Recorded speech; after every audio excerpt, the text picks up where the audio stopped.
All right. So, well, it's 7:01 now, so why don't we go ahead and get started? And Father Dave, could I ask you to lead us off?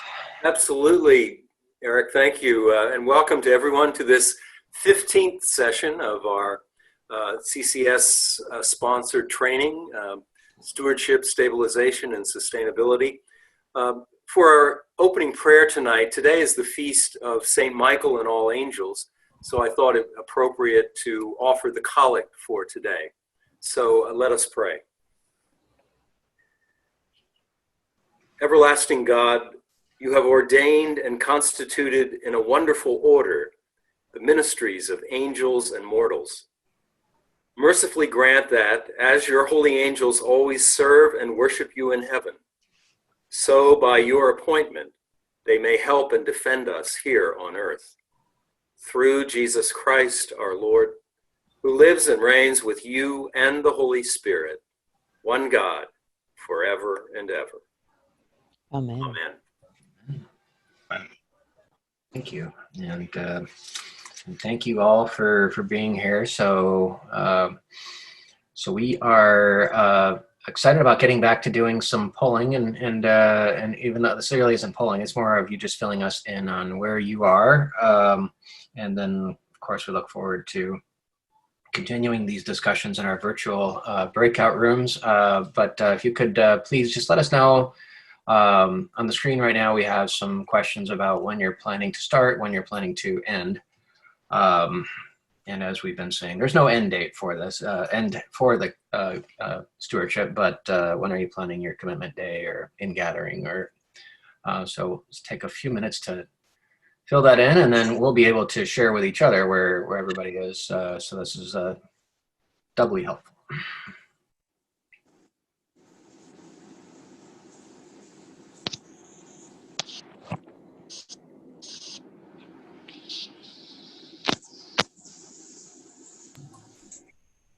While they do that, do you want to go through the agenda? Yeah. So, all right, looks like we're close to full participation. So yes, so we're excited to have a couple of parishes to spotlight tonight. So St. Peter's in Clarksboro and Christ Church in New Brunswick will be our presenters tonight, just to give us an update on where they are and some of the unique things they're thinking about. So we'll continue talking about the October planning and the activities that should be taking place now, and the planning that should be taking place now.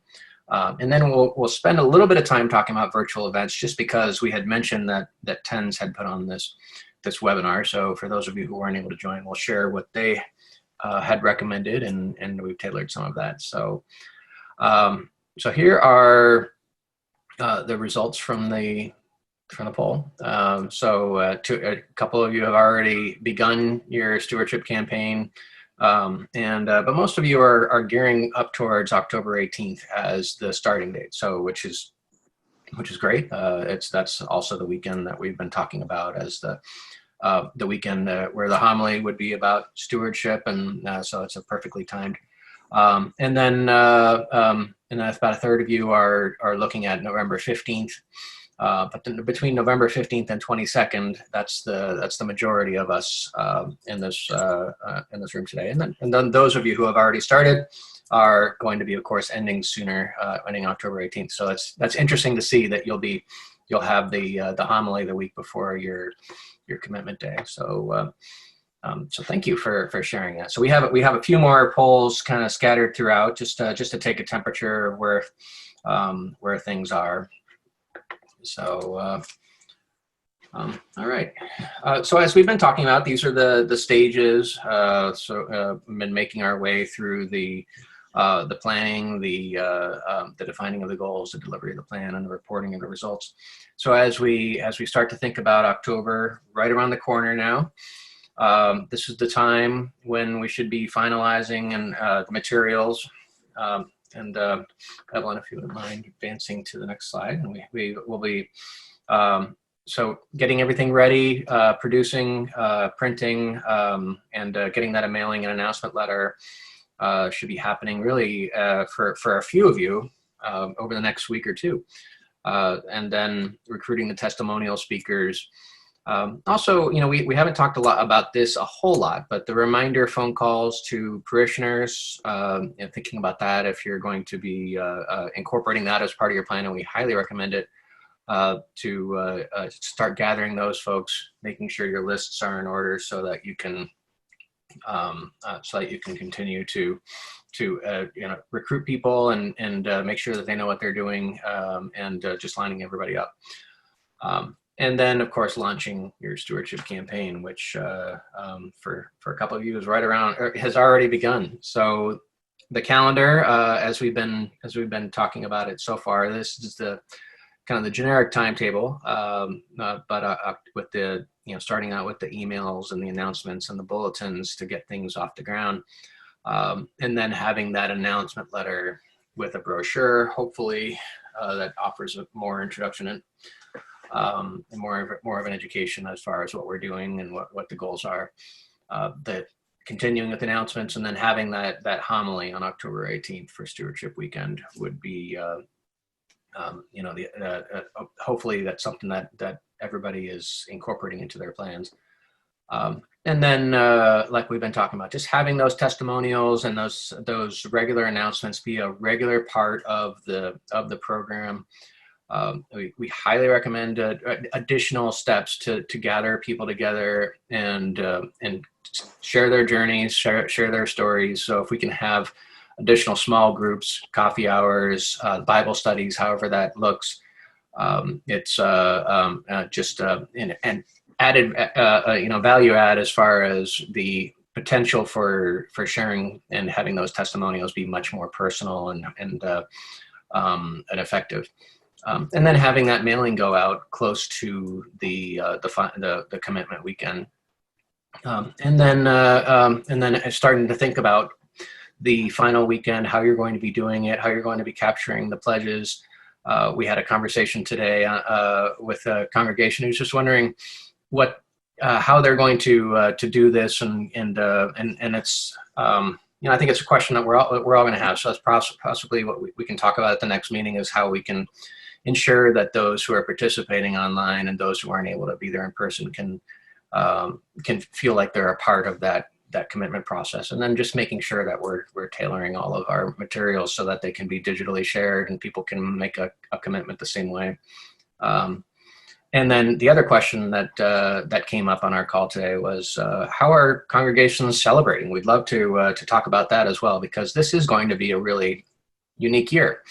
So hopefully our stewardship campaigns are very successful, and I think the potential is definitely there for them to be successful. But because of all we've been through, wouldn't it be great to ensure that we're celebrating and really recognizing all of the pledges and the participation that made it all possible? And then, of course, the follow-up, which we talked about at the last meeting. So just a high-level overview of the calendar.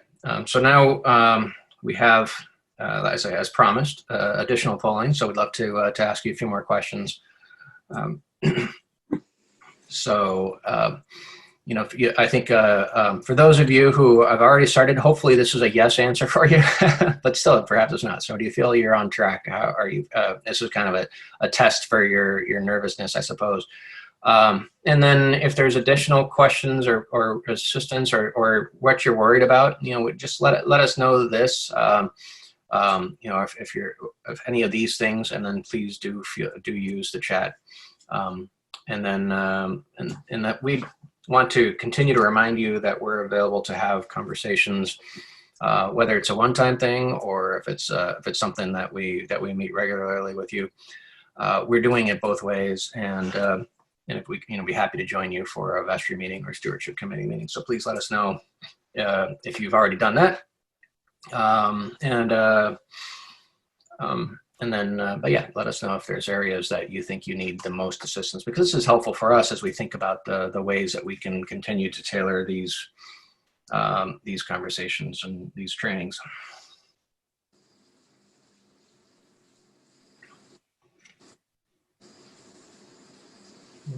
We are almost at a critical mass of voters. So yeah, why don't we go ahead and share those results, Evelyn, and see what folks are thinking about. So that's great to see that 2/3 of you feel like you're on track, and hopefully we can help those of you who feel like you're a little behind or have some more finishing touches to put on your plan. Please let us know how we can help. And it looks like the plan is the big question mark for folks, and I bet you a lot of that has to do with how we're going to make this all work in a virtual environment, which also, the same number of respondents said virtual activities. So that makes perfect sense, and so that's something that we will continue to ask you all about as we meet with you in these breakout rooms as well as in the individual meetings, and hopefully we can provide some guidance, share what others are doing, and continue to help you in that way. And so almost half of the folks on the call today have been participating in these individual breakout sessions. So once again, we just really want to suggest that you let us know, reach out to Evelyn and at the EDNJ email address, and then so yeah, why don't we move on to our next part of the presentation. So this is where we wanted to spend the majority of our time going forward, is on hearing from each of you and sharing how the planning is going. So we really look forward to taking advantage of just the current thinking and the planning that's going on, and hopefully you all can continue to learn from each other. So Mother Mantell and Mary Duke are going to be presenting tonight and tomorrow, a combination of one or both of you, and I'm glad that you're both on the call tonight, so I'll leave it to you, but we would love to hear from you about what your plans are at St. Peter's and what you've come up with and what your challenges are. So I'll hand the floor over to you. Thank you. Thanks, Aaron. This year, I think our planning is really on target this year. We're really blessed to have Mother Mantell on board with us this year. She came to us. We called her as priest in charge in August. So it's really been great to have her on board planning our stewardship season for this year. It's, of course, been a challenge in the setting of COVID. We just came back to meeting in church this past Sunday. So that's a great help. Just some background. Last year, we had our first year we actually were able to form a stewardship committee. So that was very helpful. Prior to that, we had some difficulty with our parishioners pledging because for many years we had a large endowment. And some of the parishioners felt that they only needed to pledge small amounts and really didn't give much thought to their pledging. So last year we decided to really make a big push for stewardship.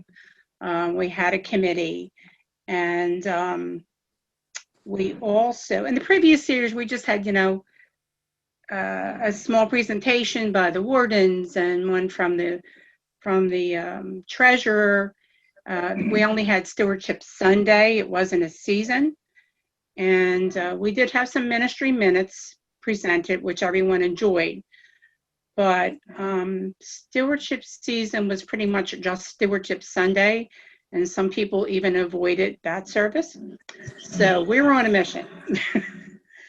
So last year we were very blessed to have the parish visioning session that was presented by Canon Rob Josty.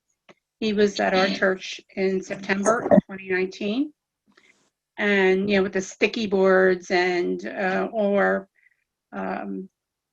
parish goals. And we took that information and collated it and we used that as part of our stewardship message last year. We developed our materials. We made a graphic with our church and a road and road signs, and each sign had one of the goals or visions of St. Peter that we developed during the vision session. So we used that, and we thought that was very effective. We decided to continue with our ministry minutes. They were well received. They were very powerful messages, and everyone loved them. So we are continuing those as well. And the pledge, we went from a pledge card to a pledge certificate, and we included the logo. There it is, great, with our church and the road signs. We also made, took the logo and made the graphic and made a large poster, which we included in the church and left it there for the remainder of the year. So that was great, and it was a great visual.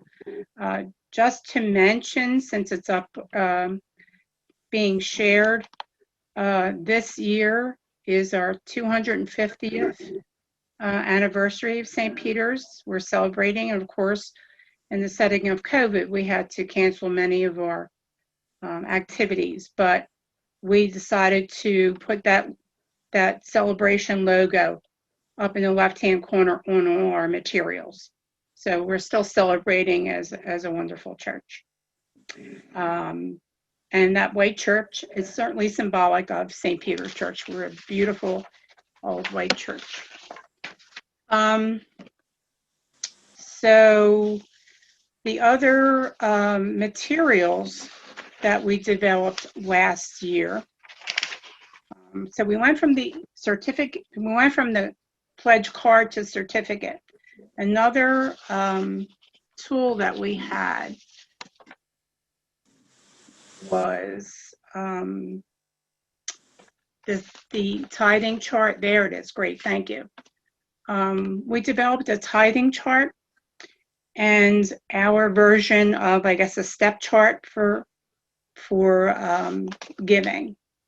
So it was populated with the parishioner's name. We just have Patty Parishioner here. What their last year's pledge was, and then annualized, and showing them what a 5% increase would look like and a 10% increase would look like on a weekly basis and annualized as well. And then the below that we had the step chart in color, which looked really great, about what a tithe level would be: upper range, middle range, lower range. And the feedback that we got from the parishioners, they found this very helpful. They thanked us for this, and they actually utilized it. It was very helpful in increasing their pledges. And we had a very good stewardship season last year. It was very positive. So I think our tools really helped us to start getting our message out. The last piece of material, and we also, in the beginning, just to mention, we did have a clergy letter go out to announce the start of our stewardship season. That's not here, and we will do that as well this year.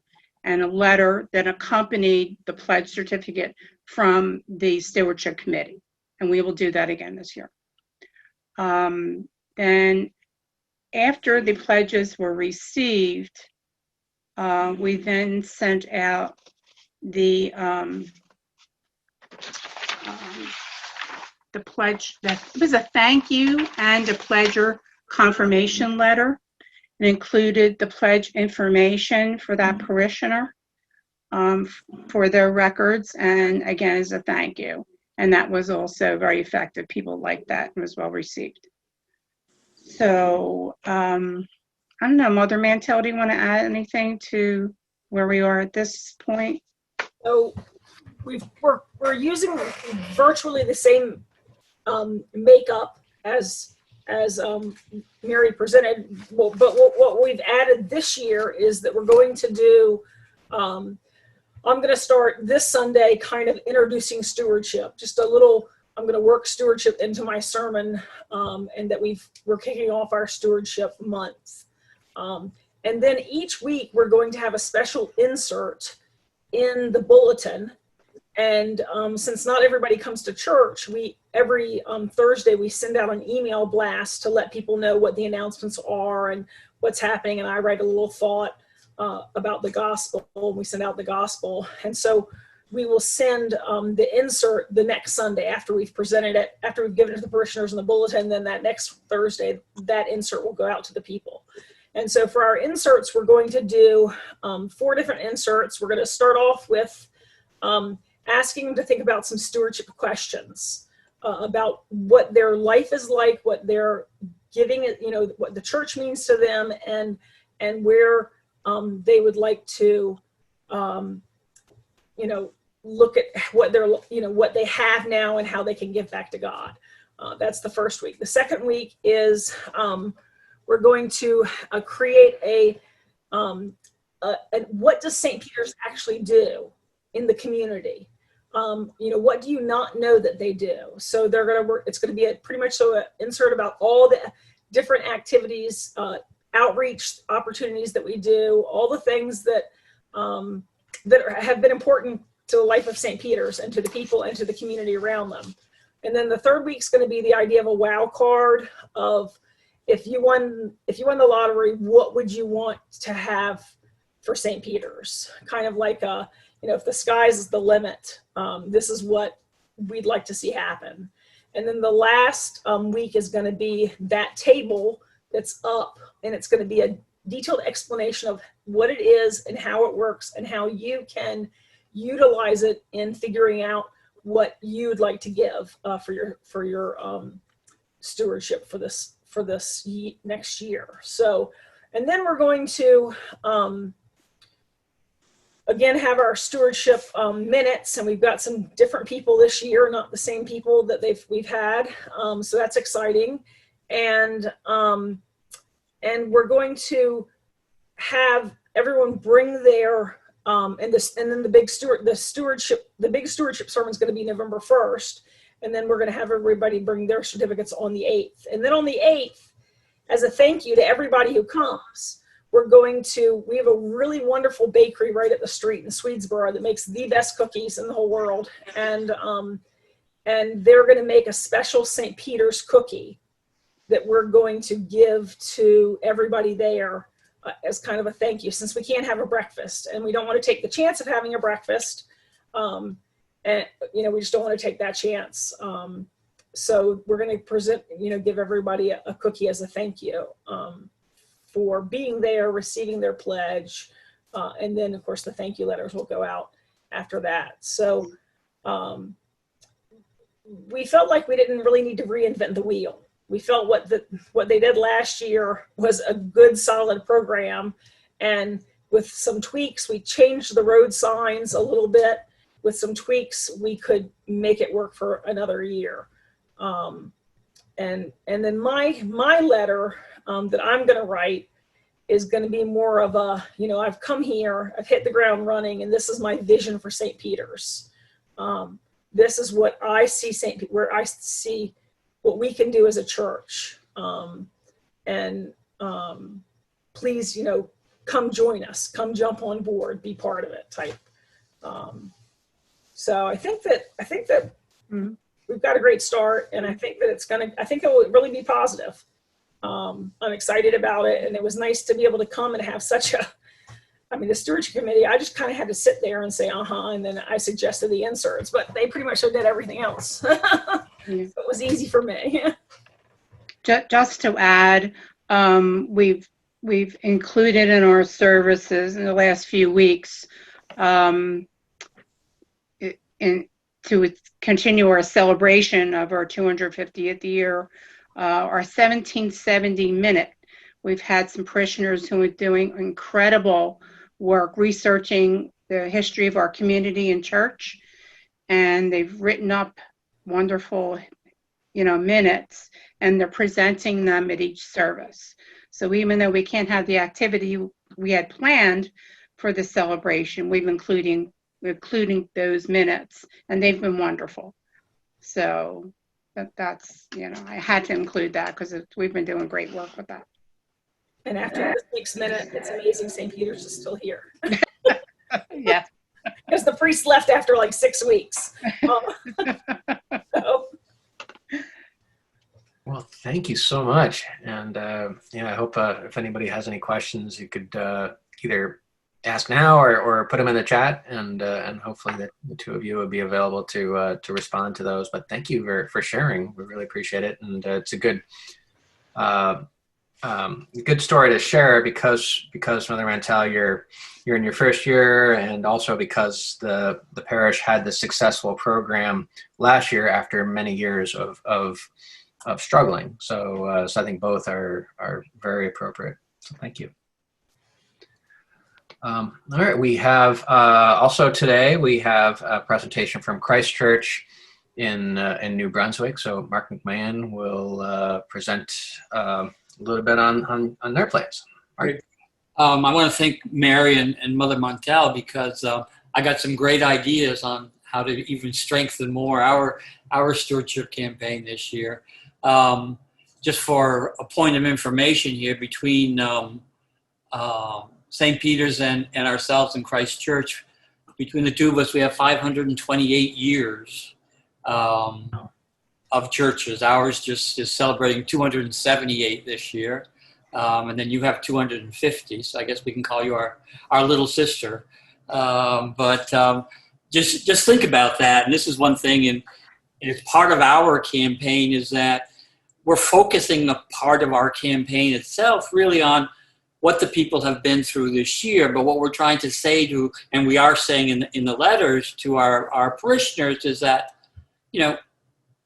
Christ Church has been through the Revolution. It's been through the Civil War. It's been through the pandemic of 1918, and we have survived and we have grown, and we will, continue to grow with the help and the support of all of our parishioners. We have a stewardship committee that consists of myself as chair, and 3 other congregation members, Beth Bindi, who's on here tonight, the rector's warden, and another person, as well as our administrative person, business office manager. I think a lot of you probably know her, Terry Schwartz, because she's responsible for all of the, let's say, prettying up the words so that we've got something nice around what we're trying to say. So it would be impossible to run the campaign without having Terry helping us. What we did is we put together a week-by-week schedule, and we actually got our first letter out, which was Reverend Joanna's letter to the parishioners last week. And as I say, we're tilling the ground now is the way I look at it. Today we sent out the letter from the wardens, and each one is talking. I have no qualms about saying that I think plagiarism is wonderful as long as you give credit to it. So what we're doing is trying to combine some of the information that was given in TENS and also some of the information that we've reviewed from Redefining or Revisiting Consecration Sunday, because we thought both of them were very good, and we wanted to pick and choose what would serve us best, and also to make sure that we personalize it as much as possible for Christ Church, because nobody should better know the soul and the heart of your church than the people on your stewardship committee. They know what the parishioners are asking during the year. They know what their concerns are. What we have tried to do this year, we're still not back in church, but what we have tried to do this year is to open up and continue a strong communication with our parishioners. We sent out a letter about the effects of the pandemic at the beginning of the pandemic. We updated everybody through the end of June. Part of this campaign here will be after these 2 letters and the 3rd letter that goes out from the committee. We will then be sending something out from the Finance Committee, which will basically be the 8-month financial statements, as well as where everybody is with their 2020 pledges. So we really feel it's important that our parishioners know what the effects have been on the church and also on their spiritual life. And we've actually feel that we have had a strengthening of our spiritual life during the past 6 months. When we send out the stewardship pledge, and I like yours, what you did with the 5% and the 10%. I thought that was great. One thing that I thought about doing this year was actually going back for 5 years and putting what people had pledged over the past 5 years. And then, but I like adding on what they could look at for pledging on a going forward basis. I thought that was excellent, Mary. I really thought that was very, very good. And what we're going to be doing when we send that out, we're going to be sending out a 3-folded page document asking each of the ministries to say, how did the pandemic affect you? What were the positive and negative effects of it on your ministry? But what are your plans and expectations and goals for 2021? So that, again, since we don't have those opportunities for coffee hour and everything else, I think it's important that we have some of that quote unquote chit chat written down so that people know what's going on and what people are thinking about on a going forward basis. Because we look at stewardship, and I think Mother Untitled mentioned in a way, we look at stewardship a lot more than just the money that's coming into the organization. We're looking at how we are outreaching into our community. So it's important for the people to know, and they all do know, that even during the pandemic, we didn't never shut down our food pantry. We were able to serve our clients, since, on our regular schedule. We have redone the way that we do a laundry love program that we have for people. We've actually increased some of the outreach because the city set up used a local area here to offer showers and things to the homeless, and we've been supplying them with kits that include toothbrush and toothpaste and razors and stuff like that. And also when we do that, we give them a bag where they can then use that card and the laundry pods to go and do their laundry. The Methodist Church down the street is feeding hot meals, and we provide things to them too. So we're trying to do it at a much more community basis. Since, as I said, we've been here 278 years. So after these 2 letters go out, these 2 letters have gone out. There's another letter then that will go out next week. And then Joanna will be given the sermon on the 18th. And what we are going to do is do some Zoom calls with certain parishioners and record them at the maximum of 2 to 3 minutes and have them talking about what Christ Church has meant to them over the past, not, specifically over the past 6 months, but what it has meant to them over the long time also. And then we will attach some of those we will attach to our weekly email blast. And some of them, since we are still online, we will include in our online Sunday online services, because we want to make sure that we have the voice of the people talking to our parishioners at all time. Last year we did a very low-key campaign, although the low-key campaign had a significant increase in contributions. I think one of my prime things is respect the intelligence of your parishioners. They know this is coming. And Mary made the comment, we have people who don't show up at times for the whole month of October because they feel that they're going to be getting a lecture on stewardship during the month. So they know that we're going to be asking them to give. So you've got to respect, where they're coming from also. And most of them are so good that they really do reach in and help. We've had incredible increase in donations to our outreach programs over the pandemic. Last year we had like $1,500 donated to the food pantry. And this year we had over, well, you take out of $5,000 that we got from the state government, we've had $19,000, you know? So it's like, and these are coming just from parishioners sending in $40, $50, or $100 when they send in their pledges. Our biggest work that we're going to have to be doing now is we think that we will be going back into the church physically, probably starting sometime in October, but we still plan on holding the campaign as much as possible virtually. So I was talking with the pastor today, and somehow or the other, we have to work on how we can mesh those two, because even if we do go back in, we will only go back in for one of our two services, and the other one will be a virtual service, because people have asked us to keep the virtual service. They enjoy them so much, and our outreach on the virtual service, we have people from Kentucky calling in. You know, we got people from Philadelphia, so we've actually got a much bigger outreach.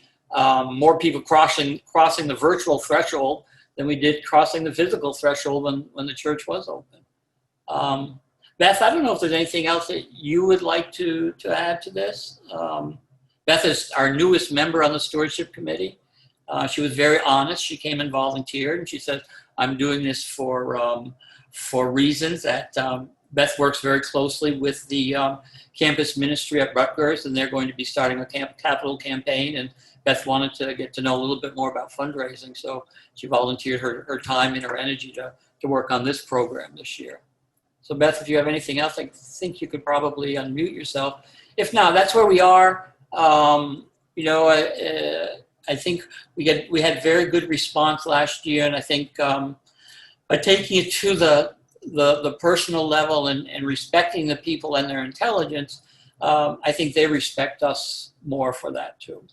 So I wanted to thank you for the opportunity to speak, Mark.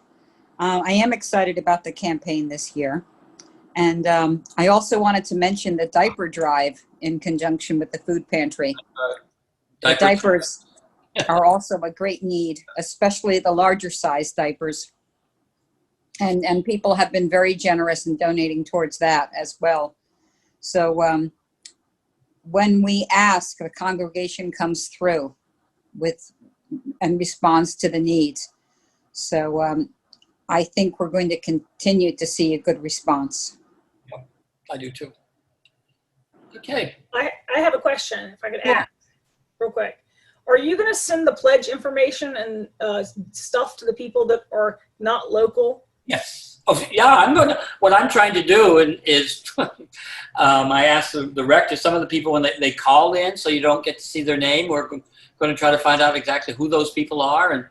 But yeah, I'm going to send it to, we've had one young lady, in fact, she's since then, as not only, she came to the church for one service last year, she actually lives close to Philadelphia.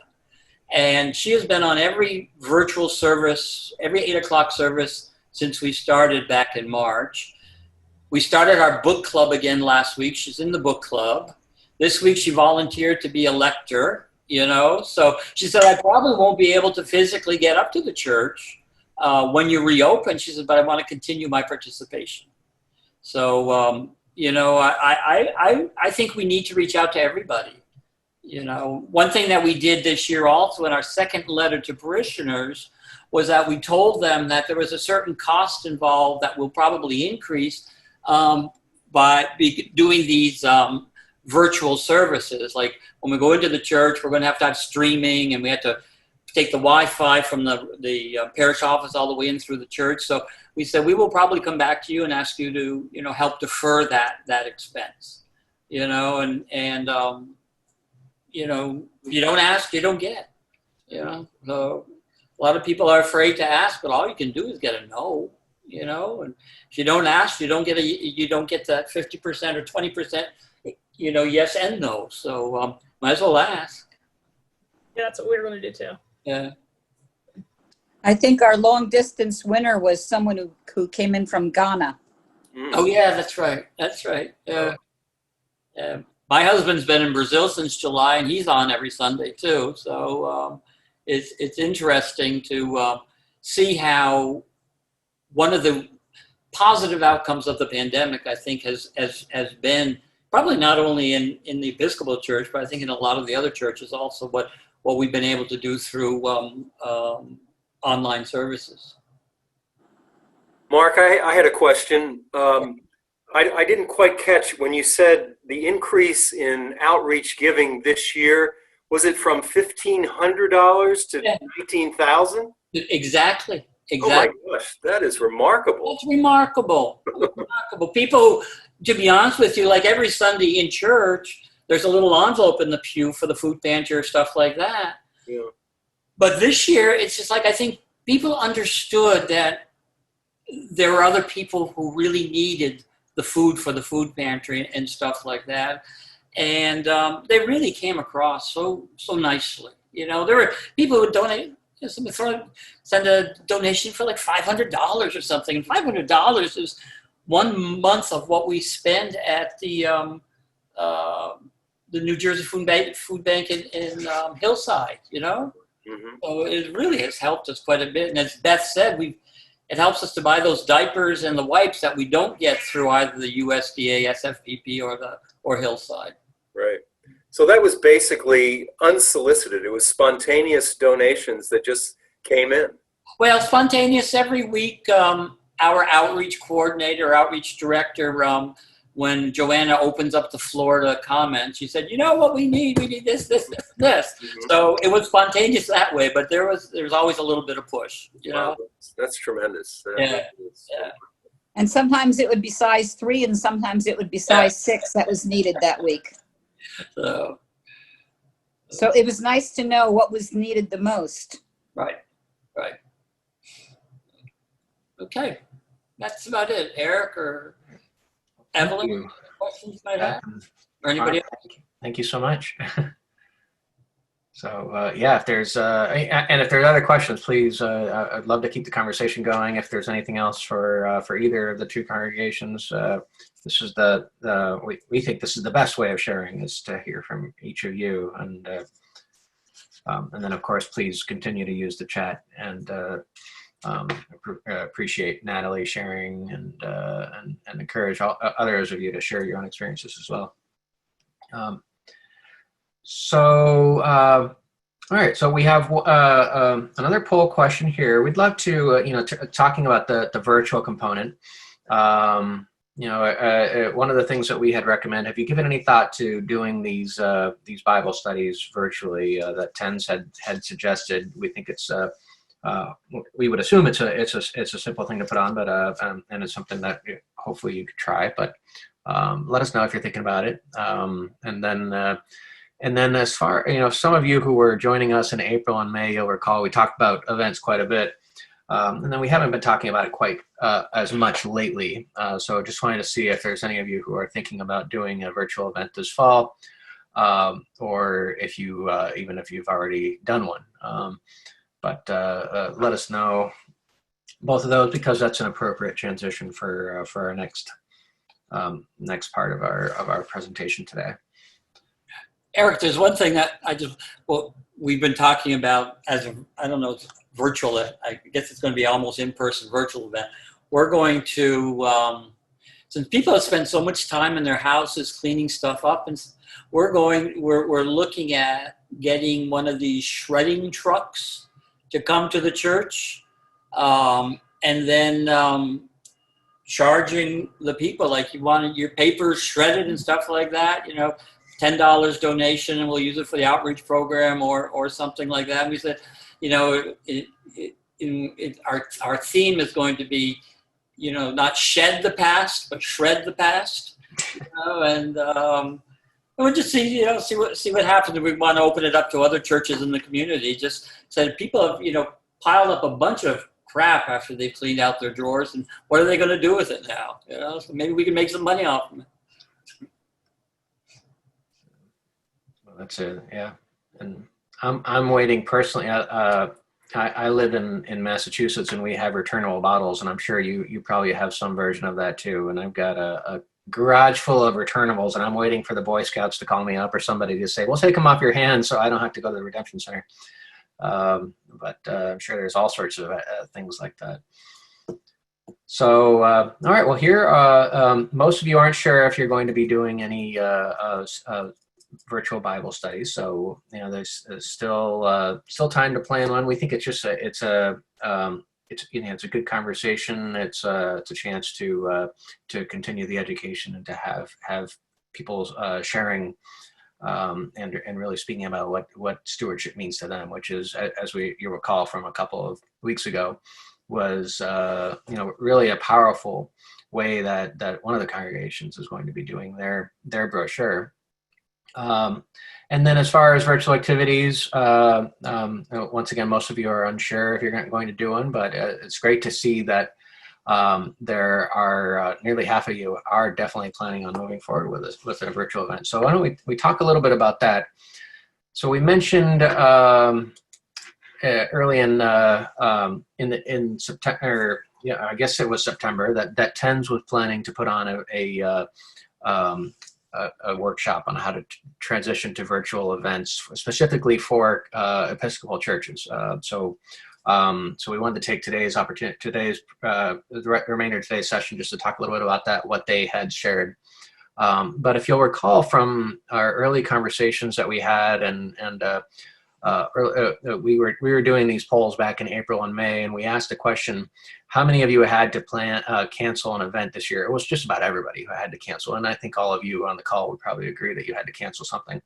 But just 16% of you had made plans to transition to a fall virtual event at that time. So it's nice to see that more of you are getting comfortable and are prepared to do something on that realm. So we'd like to share just a little bit about what was shared during that webinar, pass along a few of the things that they had suggested. So one of the key things, and I think this is really just goes without saying, is that you want to keep it mission focused and if you can make or mission related in some way. So it's not just helping us pay the bills. And then you'll have a chance to generate even more excitement and enthusiasm, perhaps even support from beyond the boundaries of the congregation.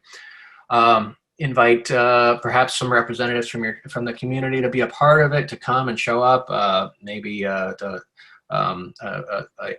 head of a nonprofit who does similar things, or that you partner with, to be a part of that. Just to think about ways. If you get the mayor, things like that. To join on, there's a much easier opportunity to get somebody to jump on for a predefined 5 or 10 minute time slot, as opposed to having that person having to commit their time to being there for the entire event like they normally would. And one of the things I thought that they had recommended was really to use the waiting room if you're doing this on Zoom. I don't know how many of you do this already. If you have a waiting room and you allow people in that you recognize. Now that we have passwords, it's a very different thing. But to take advantage of that waiting room in any case, even if people are coming in, and then it's one of the fun things he was saying is he was saying, well, what we'll do is just welcome people as they come in and say, hey, Barbara, good to see you. I see you changed your background, or something like that, and just have a little fun with it to kind of warm people up. Other recommendations that they had made is, keep it short, keep it for, don't be tempted to let this drag on.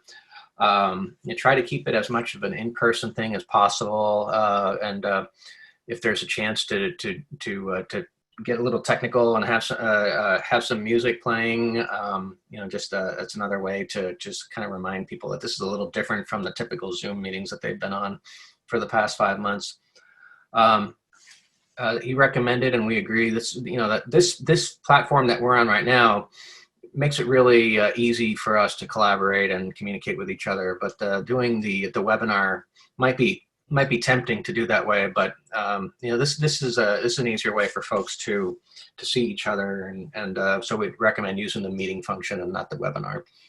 And then the make sure that their special guests are all coached, but prepared to give testimonials. And if there are people who are beneficiaries of your services, that you're giving them a chance to speak out. So if we can keep it mission related, and as well give people an opportunity to share their stories, that's a great way to remind people of how their support of the congregation is so critical. Now, we realize that when we talk about the budget and what people are pledging, a lot of it is for the general operations of the congregation, and that you usually have a separate source for mission funding. But that having that mission component of your stewardship budget can be a really powerful way to get people to think about giving above and beyond and going that extra mile. I've also worked with some congregations who separate it out and say, this is my pledge for the church operating budget for the annual stewardship campaign, and this is my pledge for mission. And some of those pledges to mission are just as big. So keep that in mind as well. That if you can tie this into stewardship somehow, might be worthwhile. These are some other things that he had suggested that, what they, and the reason we all look to TENS is TENS really, they're there to work with Episcopal churches. This is great. This is exactly what they do. And so they've seen these things from congregations and dioceses across the country. So we're glad to share some of these back with you. But yeah, the talent shows was a great way to involve the families, get the kids. So obviously we're talking about something that might be taking place maybe a month or a month and a half from now, so you have a chance to plan this and make it happen. But it's worth suggesting dinners. Whether people go and pick it up or have it delivered to them, just make it a fun part of it. Then perhaps have people do crafts or bake sales and things like that. And then of course the auctions and the raffle part of this. That's probably where the biggest part of this of the revenues and the fundraising that will come in. And then one of the things that they had talked about is to have a specific opportunity. If you're having a fun time, you're getting people together, you're giving them dinner, you're having presentations, you're doing talent shows, you're doing all this stuff, and then you transition over to the fundraising event, the fund a need, it might be a really good way to get people excited about giving.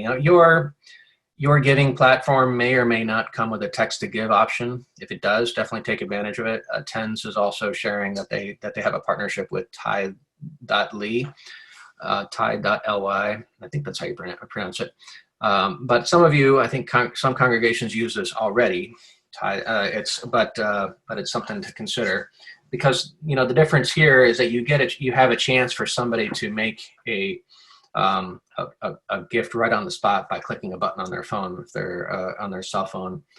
But fund a need is kind of like a way to give people, okay, so if we get this amount right now, we'll be able to do this many things. So who would like to do that? And so you start with some of the more expensive things perhaps, and then you work your way down to something that everybody would be able to give. It gets down probably to the for $25 we'll be able to put together this many backpacks for kids or things like that. So it's just it's a fun way to raise money. And then auctions are things that you are all probably a little more familiar with, and that's that can be anything from having somebody's vacation home, a golf outing, baskets full of local merchant supplies. But the things that they were suggesting, this makes a lot of sense, is consider, is this the right time for an auction? Is this something that you feel would be well received? Just make sure, knowing your own community, how take the temperature of it. But it doesn't mean it can't be successful, and we certainly have heard that auctions are being successful. But if you're part of your model is to go out and talk to local businesses about giving something, keep that in mind, that perhaps that local business is not going to be able to respond. Or conversely, think about this as a way can we get together and help that local business and help our neighbors, neighboring businesses? So that might be a way to switch it around. But that being said, auctions can be fun. They can be worthwhile. Take a little bit of time planning and preparing them. But what you're used to doing is getting people together in a room and filling things out. What we need to think about is how we do it virtually. And the next few slides have some of the tools that Tens was suggesting. So for getting, these are free tools that are available. Just for getting people to sign up. It's not going to cost you anything to create an account. You can sell tickets, and Eventbrite is the solution that they have. Tens has suggested, and so it's a way to make sure that you get people, get them their invitations and get their tickets, so you know who's coming. eBay for Charity is an auction site that you should consider. One thing that Tens brought up is make sure that you give it plenty of times, because they do have to verify that you are a charity. And then they would do their payment system through PayPal.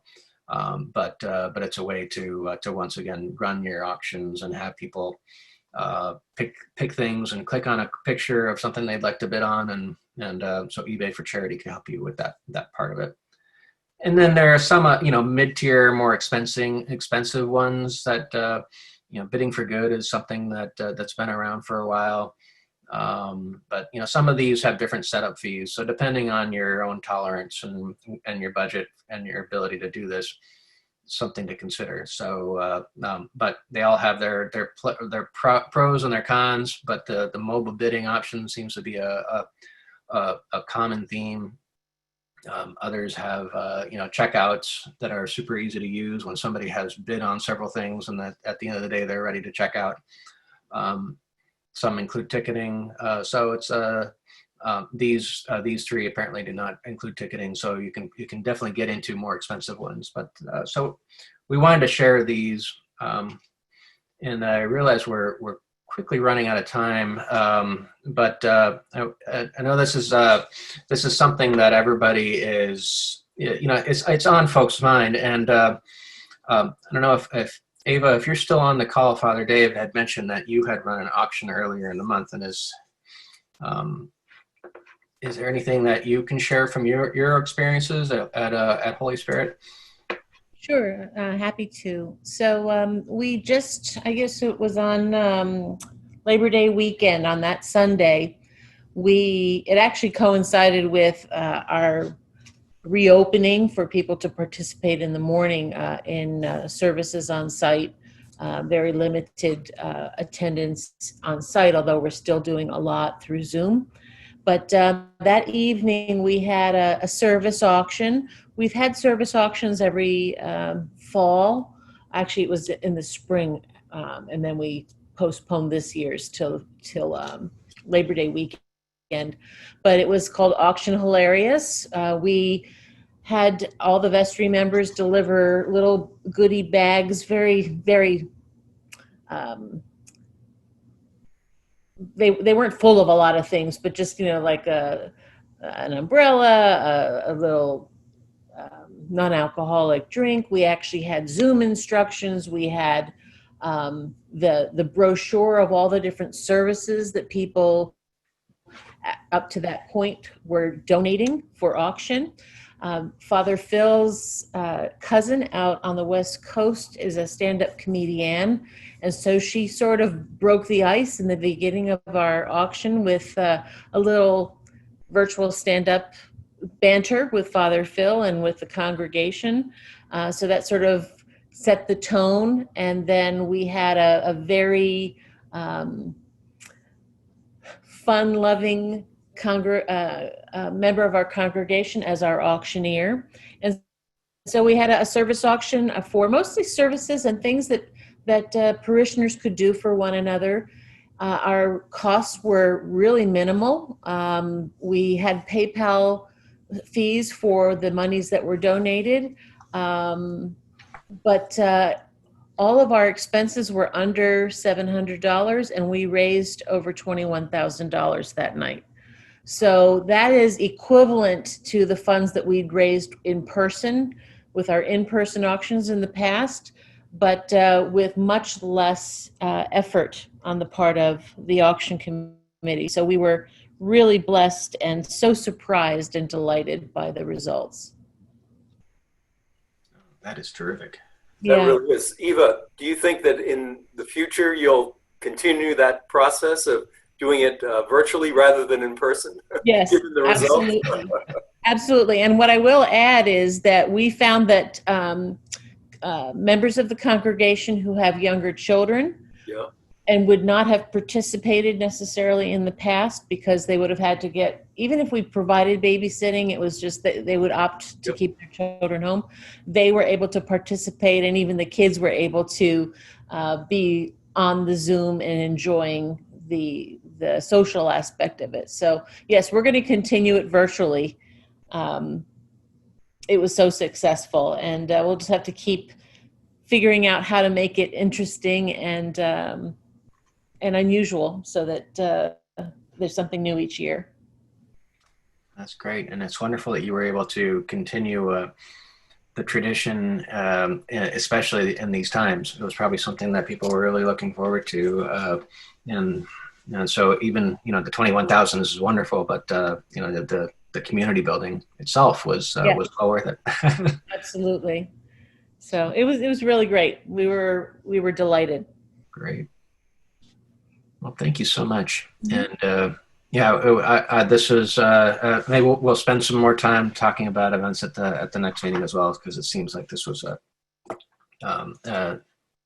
we could have spent some more time with this. But thank you, everybody. Definitely want to be respectful of your time. Sorry we ran a little bit over. And Mother Mantell, would you mind leading us in a closing prayer tonight?